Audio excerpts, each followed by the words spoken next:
U.S. President Donald Trump posted an urgent message on Truth Social minutes before the Hamas deadline on Sunday. He warned of massive bloodshed if Hamas failed to agree to the deal. He told them to move fast. To talk about this and more, of course, is our foreign affairs expert, Lisa Daftari, who joins me this morning from Los Angeles. Lisa, welcome back. Thank you so much for having me. Good to see you, Jeanette. You as well, Lisa. Okay, Lisa, the deadline to agree to this proposal of 6 p.m. Eastern Time Sunday has now lapsed. So have both sides responded? What's going on? Yes, but, right, that is the main concern here. So Israel being on the same page as Donald Trump, the moderate Arab states as well pushing, Hamas being the last one to hold out, which is why Donald Trump gave them a deadline. By Sunday night, we need an answer from you. So they came out over the weekend and said, yes, but.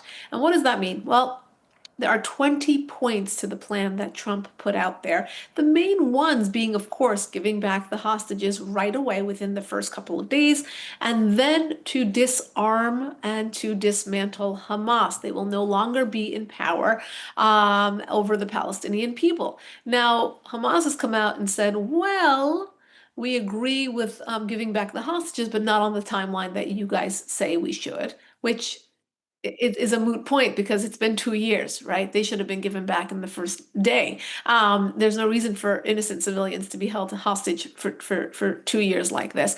And then what does that show us? That they're not really serious about the deal. And then they don't agree to dismantling and disarming, which means, well, there could be many, many more October 7th on repeat, which is what they have sworn to do. So this is problematic. Donald Trump has actually called them out on it, saying, we're not interested in you saying yes to play out the clock. We are interested in moving forward with the 20 points. So their feet will be held to the fire. As you could see with Donald Trump's message Sunday night, he's serious about this. He wants to move forward. He wants this off his list. This is something he campaigned on, is ending this war, bringing home the hostages, and it's taken way too long. So October 7th, the 2-year anniversary is this week. It's, again, horrific to think that it was 2 years ago that this very, very bloody, violent attack by Hamas happened, which followed by, a very devastating war with very high casualties on both sides.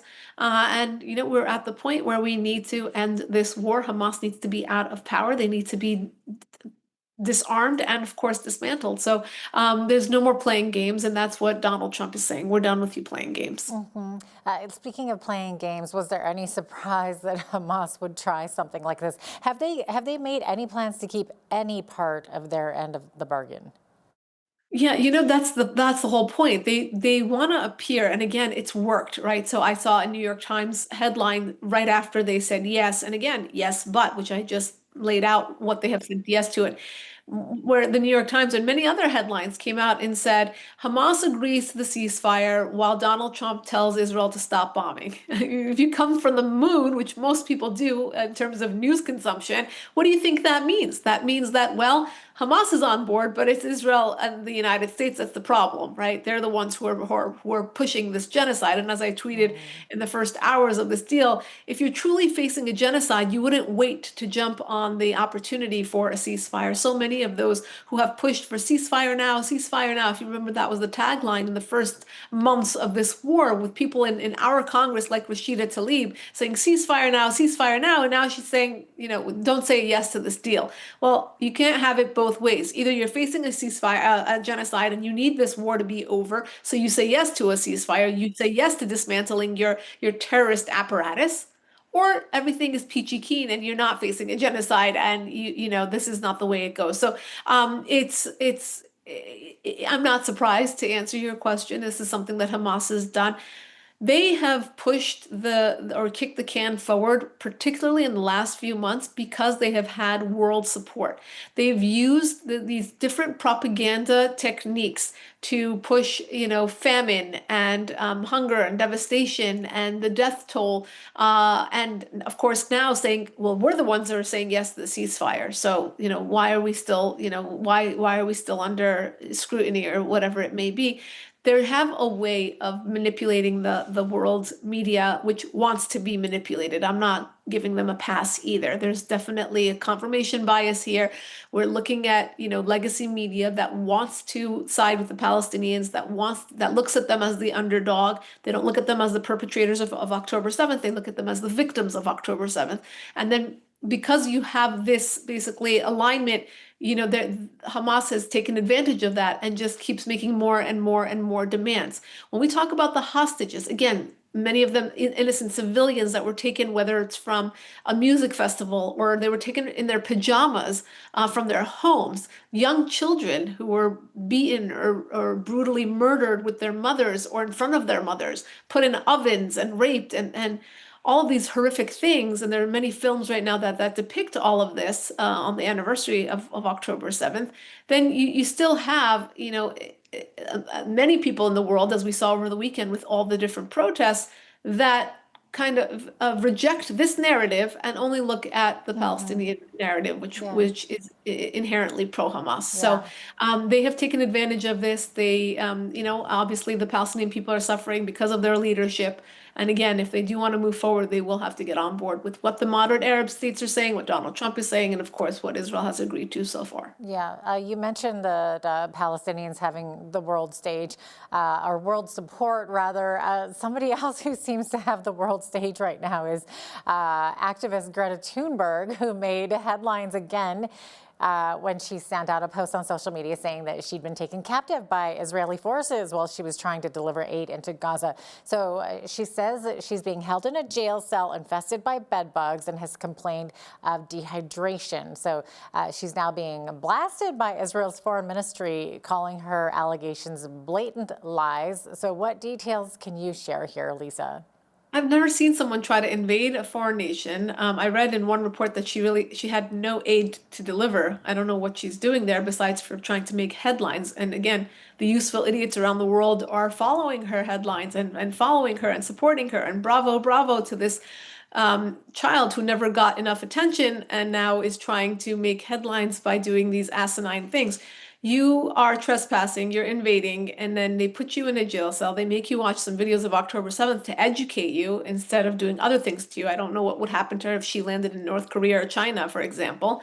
And then, or we should say, what would happen if she landed in Gaza? That's actually the proper juxtaposition here. Look, it's crazy. It's crazy that we're even paying attention to her. She's a child that just wants to grab world attention by doing what? What is it that she's actually accomplishing when there are so many aid trucks going into Gaza? What is it that you are doing besides for getting, headlines and trying to make the Israelis look like they're the aggressors, trying to make them look like they are holding you captive, that you've been abducted? It's none of that. And she was released that last time. She was actually asked to go home. I've never seen a situation where you've been abducted, but you've been asked to go home. Please leave. So, yeah, they don't want her there. But she claims that she was part of a flotilla or a convoy, I guess, bringing that. So what happened to everybody else that was part of that? I mean, look, they're not in the picture, but they're there. I mean, obviously they don't have the fame that she has. Her face is equated to this kind of she first, she just puts her face and name on causes that are going to get her world attention. And she's just used to doing this. And it's really another propaganda technique that people use to get attention, and it's working. But it's sad, Jeanette. That's all I can tell you is as two people who have worked in news for a very long time, I think we can look at all these different headlines and think how sad it is that we really don't have the truth. And when you are trying to educate a population that's getting their talking points from TikTok or Instagram or pictures of this young woman who is again just trying to grab world attention, it takes away from the real story. Learn the history of the Middle East. Learn the history of this land. Learn about the different wars that have happened in Israel since the beginning of time. And I think that's what people need to do, is to educate themselves rather than looking at these 20-second snippets on TikTok or Instagram or wherever else they get their news from, and stop making up, kind of opinions based on that. Again, all weekend we saw protests going on all around, whether it was in London or in Barcelona, and I saw another one in Mexico City and in Italy, and it makes no sense. It boggles the mind, because these are also places where they will eventually have migration issues. They will have radicalism issues. They already have had radicalism issues. In Manchester, England, we saw two individuals that were murdered outside of their synagogue on the holiest day of the Jewish calendar, which was Yom Kippur, the holiday of Yom Kippur this past week.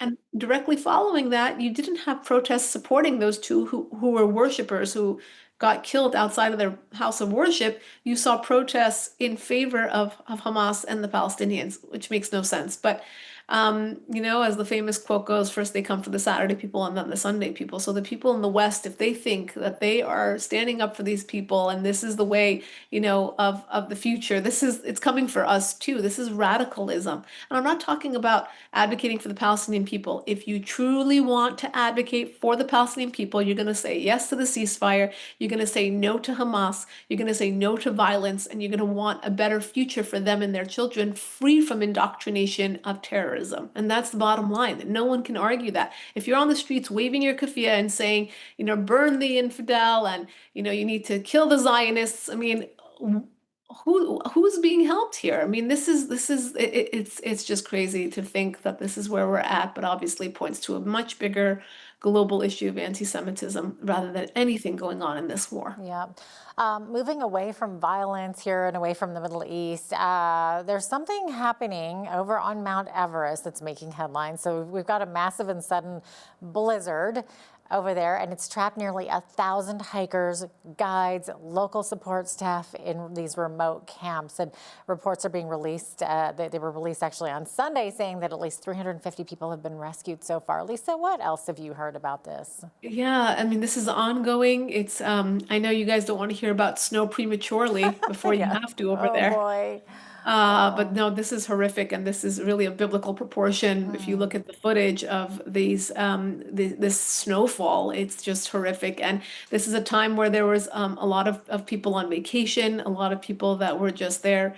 As you know, it's a world site that is frequented by people around the Oh, world yes. for its beautiful slopes and its beautiful sights and all, and now stuck and perhaps really.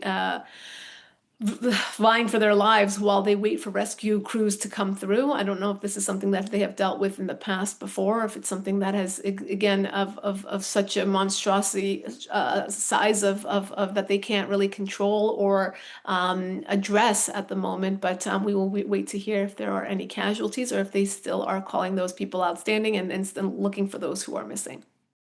All right, Lisa, thank you. Of course, everyone's sending thoughts and prayers for those folks stuck up there on Mount Everest. How scary of a situation is that? But our foreign affairs expert, Lisa Daftari, thanks so much for your time today. Appreciate it as always. My pleasure. Thank you for having me.